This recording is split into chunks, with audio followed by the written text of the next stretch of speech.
On essaie de comprendre un peu plus ce développement en cours au Proche-Orient avec notre invité de ce dimanche matin.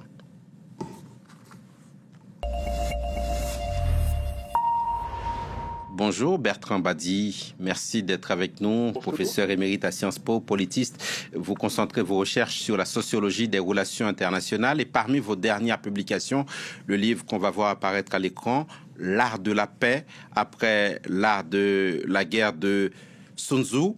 Le terrain gazaoui, pour commencer, Bertrand Badi, qu'est-ce qui fait tenir le cessez-le-feu, à votre avis? Selon Donald Trump, ils en ont assez de se battre, mais on se dit que l'explication pourrait être un petit peu plus complexe. C'est-à-dire que paradoxalement, jamais l'idée de cessez-le-feu n'a été autant dissociée de l'idée de paix. Tout le monde a intérêt à ce cessez-le-feu, comme les deux principaux protagonistes, le Hamas et le gouvernement israélien, ont intérêt à cette libération d'otages. Côté israélien, c'est absolument évident. La pression populaire était très forte, insupportable pour le gouvernement Netanyahou. On en a eu une idée dans votre reportage il y a un instant. Mais du côté du Hamas, finalement, les otages deviennent presque encombrants. Ça fait 2 ans qu'ils sont détenus. Certains sont morts. Et finalement, les objectifs stratégiques du Hamas ont été atteints, à savoir le fait que le dossier palestinien soit revenu sur la table de l'agenda international et surtout le fait que le Hamas a acquis paradoxalement une incroyable crédibilité internationale puisque c'est devenu l'interlocuteur favori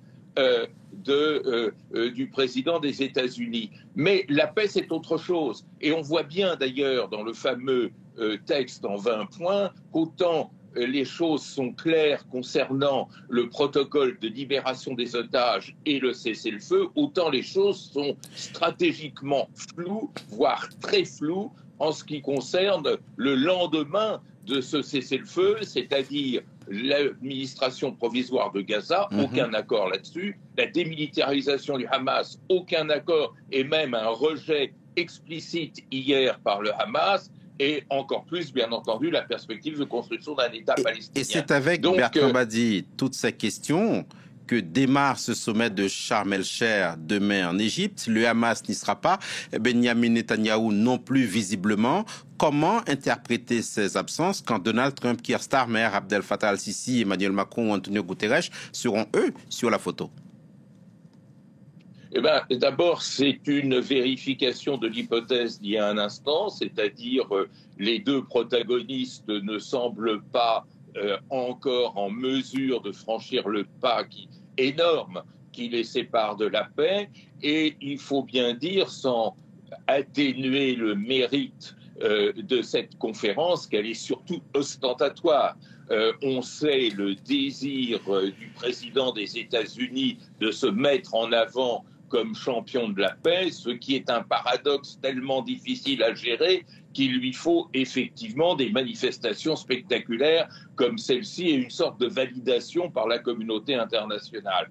Mais on voit mal quelle voie pourrait être tracée, d'autant que la grammaire de ce texte, d'un certain point de vue, tourne le dos à la paix.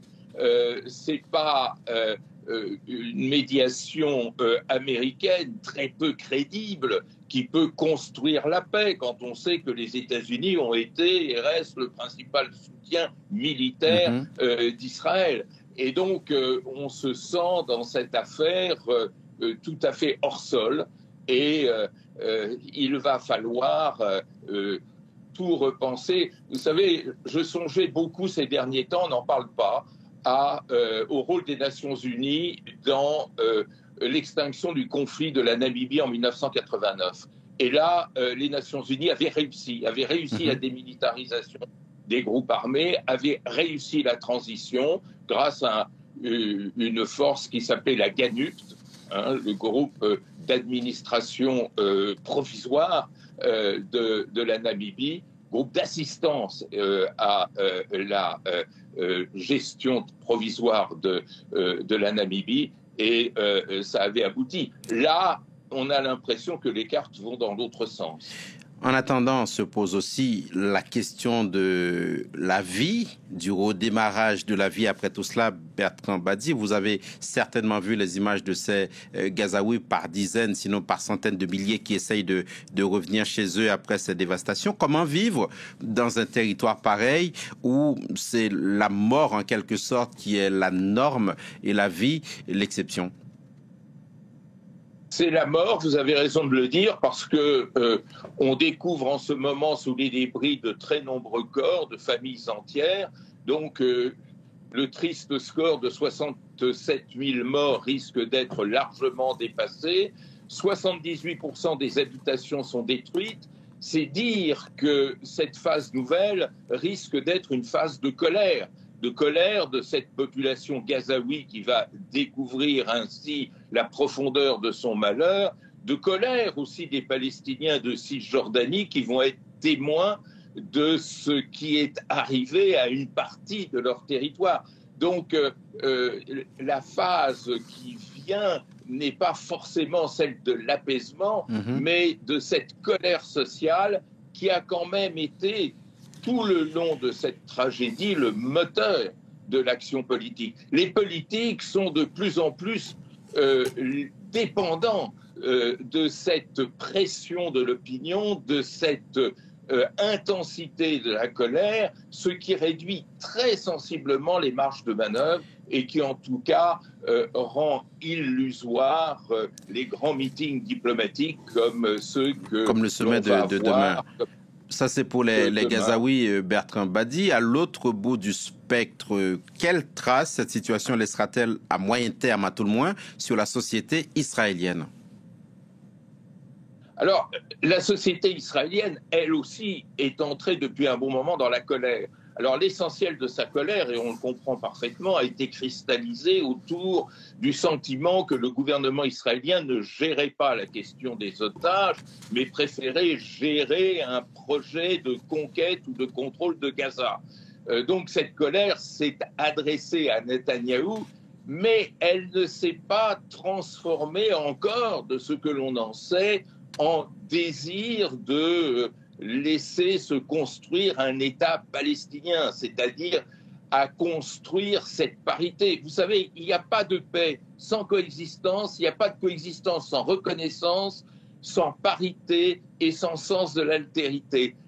Est-ce que la société israélienne est prête à accepter cela? Ce qui est inquiétant, c'est qu'on ne voit pas de force politique organisée capable de gagner de nouvelles élections qui porteraient clairement ce projet de solution à deux États dont tout le monde sait en fait que c'est la seule solution possible. Et c'est dans ce contexte que le pays s'apprête visiblement à se rendre aux urnes, même s'il n'y a aucune annonce d'élection anticipée.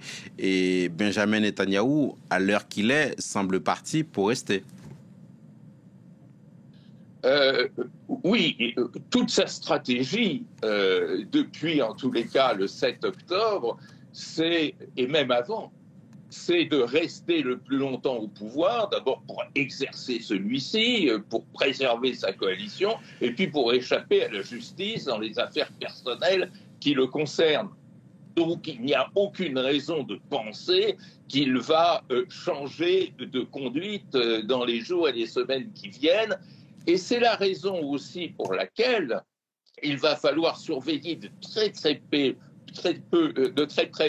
le cessez-le-feu, parce que le propre d'un cessez-le-feu, c'est qu'il est susceptible d'être violé à chaque seconde.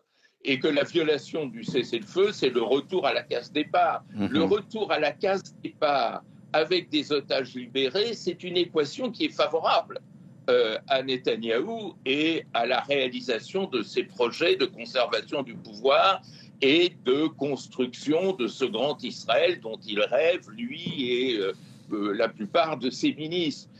C'est la raison pour laquelle on a hâte d'assister à cette double libération demain, mais est-ce que ça ne sera pas le point de départ de violation en série du cessez-le-feu, comme ça a été le cas, rappelez-vous, dans toutes les précédentes étapes.